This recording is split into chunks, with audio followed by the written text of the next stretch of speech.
अरे 10-20 रुपए ज्यादा ले लियो भाई, बट आराम से चला ले। ई रिक्शा वाले से मेरी लास्ट बातचीत थी। उस दिन के बाद से मैं आज तक दोबारा टिर्री में कभी नहीं बैठा। रीजन? ये क्लिप देख लो।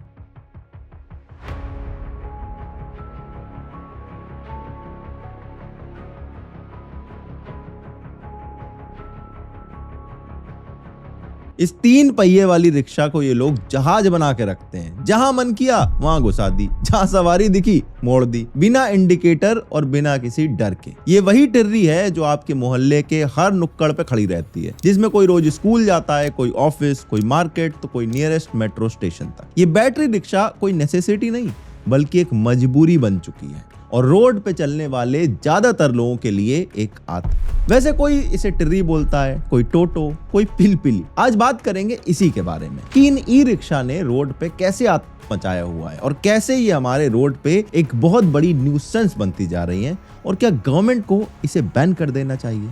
आइए देखते हैं। सबसे पहले बात करते हैं नंबर्स की, क्योंकि रोड पे निकलो तो हर जगह टिर्री और टोटो ही दिखाई देते हैं। भारत में लगभग 15 लाख से ज्यादा ई रिक्शा चल रहे हैं और इन 15 लाख में कई सालों तक सिर्फ 1.5 लाख ही रजिस्टर्ड थे। बाकी सारे बिना नंबर प्लेट, बिना इंश्योरेंस के सड़कों पे दौड़ रहे थे। अकेले दिल्ली में ऑफिशियली सिर्फ 2 लाख रिक्शा रजिस्टर्ड है, लेकिन सड़कों में इससे 10 गुना ज्यादा दिखाई देते हैं। और ये ई रिक्शा लेना कोई ज्यादा महंगा सौदा भी नहीं है। 60,000 से 1,30,000 के बीच में ई रिक्शा आ जाता है। ऊपर से गवर्नमेंट फेम टू स्कीम के अंदर 37,000 की सब्सिडी दे देती है। तो बेसिकली आजकल जितने में एक आईफोन आता है उतने में एक टिर्री आ रहा है और इस जहाज को आप चाहे जहां चलाओ, जैसे चलाओ, कोई रोकने टोकने वाला नहीं है। और प्रॉब्लम इसी बात में है, क्योंकि जब व्हीकल इतना सस्ता हो, जब खरीदना एकदम आसान हो और जब लॉ एनफोर्समेंट करने वाला कोई हो ही ना, तो इन लोग का तो मचेगा ही। और जो टिर्री चलाता है उसे भी सिर्फ 10 दिन की ट्रेनिंग करनी मैंडेटरी है। वो भी अगर उसने कर ली तो मोटर व्हीकल एक्ट में लिखा है कि ई रिक्शा ड्राइवर के लिए एक रजिस्टर्ड एसोसिएशन या मैन्युफैक्चरर से 10 दिन का ट्रेनिंग सर्टिफिकेट चाहिए। लेकिन सर्टिफिकेट तो मिल जाता है, ट्रेनिंग करी नहीं करी ये कौन चेक करता है? All of them rickshaw, they don't have any license. Like 75% they don't have. Wait, so is it legal? It's illegal. It's illegal. It's India, you know. Any police officer stop to you, show me the paper, and show me the license. Fine. Don't show him. No paper, no license. Just give him 100 or 200 rupees. That's the paper or license. 200 rupees? Good license. Yeah. 17 फरवरी को सुबह 7:40 में दिल्ली की जनकपुरी से एक नानी अपने 6 साल की नातिन को स्कूल छोड़ने निकली थी और फिर एक कार ने इतनी तेजी रफ्तार से ई रिक्शा में टक्कर मारी कि ई रिक्शा पलट गई। नानी जी रोड पे गिरी और जो बच्ची थी वो हॉस्पिटल पहुंच गई और वहां पर उसकी मौत हो गई। और ये सिर्फ इकलौता एक्सीडेंट नहीं है, ये एक पैटर्न है। प्रयागराज में 21 साल के लड़के आकाश सिंह के साथ देखो क्या हुआ। ई रिक्शा ने अचानक बिजी रोड में बीच में यूटर्न मार दिया और आकाश की बाइक उसमें जाके घुस गई और हॉस्पिटल पहुंचने से पहले ही वो बेचारा चल बसा और ड्राइवर एज यूजुअल भाग गया। दिल्ली के अशोक विहार में एक ई रिक्शा ड्राइवर ने 2 बच्चियों को उड़ा दिया जो अपने घर के पास खेल रही थी। मेडिकल रिपोर्ट में कंफर्म हुआ कि ड्राइवर ने शराब पी रखी थी और 10 साल की एक बच्ची की वहीं पर ही जाती है। और इसीलिए इस गरीबों की थार का जो सड़कों पे आता है वो काफी डेंजरस है। कहीं से भी मोड़ देंगे, कहीं भी घुस जाएंगे। ये लोग रोड पे रूल के हिसाब से चलते ही नहीं है, सवारी के हिसाब से चलते हैं। जैसे सवारी दिखी वहीं पे रिक्शा मोड़ दिया, सवारी को उतरना है तो बीच रोड में ब्रेक मार दी। मेट्रो स्टेशन के नीचे तो लोग पैर रखने की जगह नहीं छोड़ते हैं। बंदा स्टेशन से उतरता है और सीधे उसका टिर्री में पैर जाता है। 4 जनों की सीट पे 8-8 जने लोग ठूस देते हैं। ऑफिशियली ई रिक्शा में ड्राइवर के अलावा सिर्फ 4 पैसेंजर बिठाने चाहिए और मैक्सिमम जो सामान है वो 40 किलो होना चाहिए। लेकिन किसी भी चौराहे पे जाके देख लो, 7-8 लोग इसमें ठूसे हुए दिख जाते हैं। फ्रंट सीट पे भी, साइड पे भी, बाहर लटके हुए भी। क्यों? क्योंकि भैया ज्यादा पैसेंजर मिलेंगे तो ज्यादा पैसा आएगा और कम चक्कर लगाने पड़ेंगे। इस ओवरलोडिंग की वजह से ई रिक्शा रेगुलर बेसिस पे पलटती हुई दिखाई देती है और ऐसी हरकतें कोई होश में तो करेगा नहीं। इसीलिए आपने नोटिस करा होगा कि मोस्टली जो टिर्री वाले वो नशे में रहते हैं। दिल्ली ट्रैफिक पुलिस का डेटा खुद कहता है कि लास्ट ईयर सिर्फ 5 महीनों के अंदर टिर्री वालों के 2 लाख से ज्यादा चालान हुए थे और सिर्फ ड्राइविंग के केसेस में 1260 ई रिक्शा को जब्त किया गया था। और एक्सीडेंट का ट्रेंड देख लो, 2024 में दिल्ली के अंदर टिर्री से 20 लोगों की गई थी, लेकिन 2025 के सिर्फ 9 महीनों में ये नंबर ऑलरेडी 24 हो चुका है और 100 लोग इंजर्ड हुए हैं। और ये रेट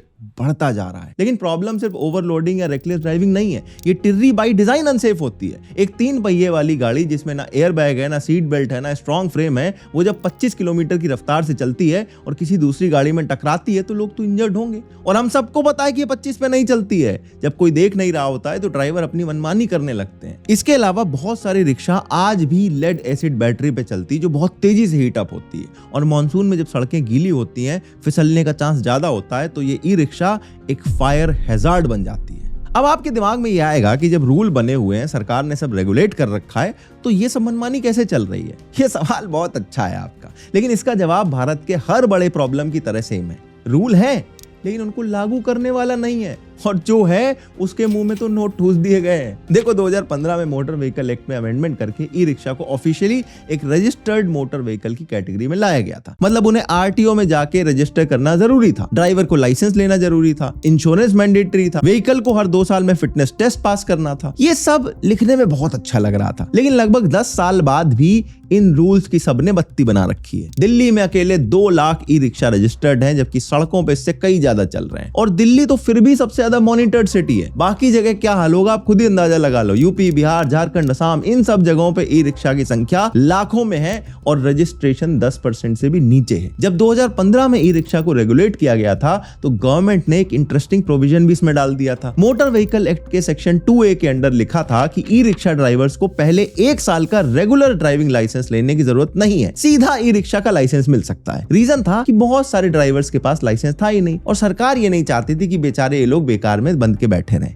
नियत बहुत अच्छी थी, लेकिन नतीजा क्या हुआ? बेसिकली जिसने कभी भी गाड़ी नहीं चलाई, जो ट्रैफिक रूल्स नहीं जानता है, जो इमरजेंसी सिचुएशन में क्या करना उसे कोई अंदाजा नहीं है, वो भी सिर्फ 10 दिन की ट्रेनिंग करके रोड पर निकल पड़ता है और लोगों की जान को अपने हाथ में लेके खेलने लगता है। 2024 में दिल्ली ट्रैफिक पुलिस ने ई रिक्शा ड्राइवर्स को 3.5 लाख चालान काटे थे। 2025 में ऑलरेडी 4,32,000 चालान काटे जा चुके हैं। अब चालान के नंबर तो बढ़ते जा रहे हैं, लेकिन एक्सीडेंट भी बढ़ते जा रहे हैं। मतलब चालान काटने से ये कुछ भी सॉल्व हो नहीं रहा है। ऑफिशियली दिल्ली में 250 से ज्यादा मेजर रोड पे ई रिक्शा बैंड है, लेकिन इनका ना कोई साइन बोर्ड लगा है, ना कोई चेक पोस्ट होती है। और इससे भी बड़ी शॉकिंग चीज ये है कि अनऑर्गेनाइज्ड सेक्टर्स जो है वो इन व्हीकल्स का सबसे बड़ा सेलर है। मतलब छोटे छोटे मैन्युफैक्चरर्स जिनकी ना कोई अकाउंटेबिलिटी है, ना कोई स्टैंडर्ड है, जो सस्ते दामों में ई रिक्शा बना के बेच देते हैं। इसका मतलब ये होता है कि सिस्टम डिजाइन ही कुछ इस तरह से है कि रूल सिर्फ कागज में लिखे हुए हैं। एक तरफ गवर्नमेंट रिक्शा खरीदने पे सब्सिडी दे रही है, दूसरी तरफ रजिस्ट्रेशन, एनफोर्समेंट, ट्रेनिंग का जो पूरा स्ट्रक्चर है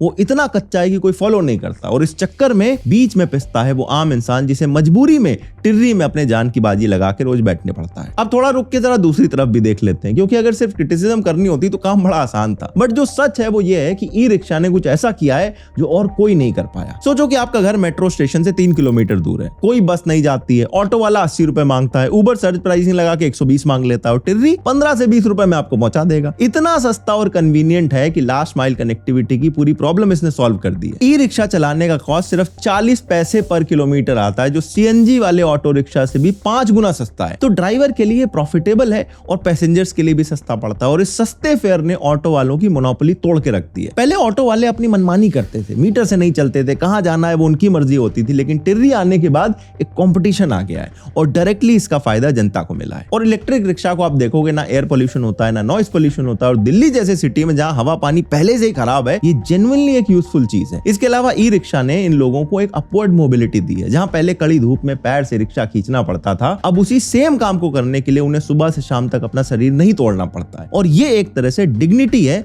जो पहले इनके पास नहीं थी। इसके अलावा आपने देखा होगा बहुत छोटे नंबर्स में ही सही, लेकिन लेडीज अब ई रिक्शा चलाना शुरू कर चुकी हैं। कई सिटीज में स्पेशल पिंक रिक्शा चलते हैं। राजस्थान, यूपी, महाराष्ट्र, ऑलमोस्ट हर गवर्नमेंट ने इसके लिए विमेन को ट्रेनिंग और सब्सिडी देना शुरू कर दिया है। तो ई रिक्शा बहुत लोगों के लिए सिर्फ इनकम का सोर्स नहीं, बल्कि इसकी वजह से उन्हें डिग्निटी मिल रही है। आप सोचो कि इन पिंक रिक्शा में कितनी सारी विमेन रोज सेफली ट्रैवल करती होंगी, इस श्योरिटी के साथ कि एटलीस्ट उन्हें रिक्शा में तो अनसेफ कोई नहीं फील कर पाएगा। तो प्रॉब्लम टिर्री नहीं है, प्रॉब्लम यह है कि एक बहुत अच्छा आइडिया था, लेकिन इसको बहुत ही घटिया तरीके से इंप्लीमेंट किया जा रहा है। तो अब बात कर लेते हैं जरा सॉल्यूशंस की। कुछ लोग कहते हैं कि इनको तो सड़कों पे बैन कर देना चाहिए। मुझे लगता है कि ये सबसे आसान लेकिन सबसे काउंटर प्रोडक्टिव सॉल्यूशन होगा। बांग्लादेश ने 2021 में इन पे बैन लगाने की कोशिश करी थी, लेकिन उसका कोई फायदा नहीं हुआ। जब किसी चीज पे लाखों लोग डिपेंड करते हो तो प्रॉब्लम उसको बैन लगा के सॉल्व नहीं होती। बैन लगाने से प्रॉब्लम बस थोड़े समय के लिए छिप जाएगी और किसी और शक्ल में आपके सामने आ जाएगी। असली सॉल्यूशन इन 3 चीजों से आएगा। पहला होगा सेफ्टी स्टैंडर्ड्स को एनफोर्स करना। रूल्स पहले से हैं, व्हीकल्स के ARAI सर्टिफिकेशन जरूरी है, रजिस्ट्रेशन कंपलसरी है, लाइसेंस जरूरी है, हर 2 साल में फिटनेस टेस्ट जरूरी है। ये सब लॉ में लिखा है, बस इसको ग्राउंड पे इंप्लीमेंट करने की जरूरत है। दूसरा होगा सीरियस और मैंडेटरी ट्रेनिंग। 10 दिन की काम चलाऊ ट्रेनिंग काफी नहीं है। रियल प्रॉब्लम यह है कि भारत में एक लाइसेंस ड्राइवर भी ट्रेंड नहीं होता है, वो भी पैसे देके ही लाइसेंस बनवाता है, और जो ट्रेंड है उसका भी लाइसेंस बिना पैसे दिए बन नहीं सकता है। और ई रिक्शा वाले तो उससे भी एक कदम आगे। कोई भी नया ड्राइवर जब तक बेसिक ट्रैफिक रूल और ओवरलोडिंग के कॉन्सिक्वेंसेस नहीं समझता उसे लाइसेंस मत दो। और ये ट्रेनिंग सिर्फ एसोसिएशन के सर्टिफिकेट से नहीं होनी चाहिए, गवर्नमेंट रजिस्टर्ड सेंटर से होनी चाहिए, और बिना ट्रेनिंग के ई रिक्शा चलाने वाले की गाड़ी को जब्त करना चाहिए, जिससे कि ये ट्रेनिंग सच में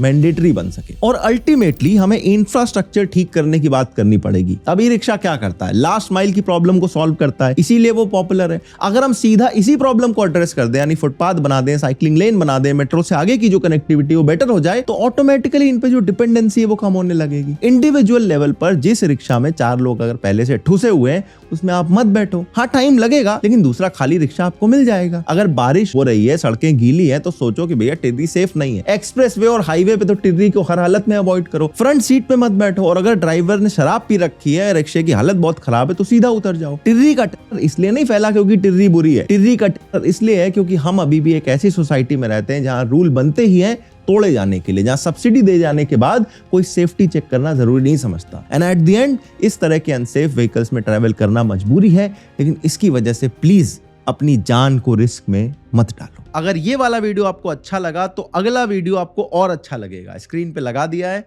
क्लिक करो और अभी देख डालो।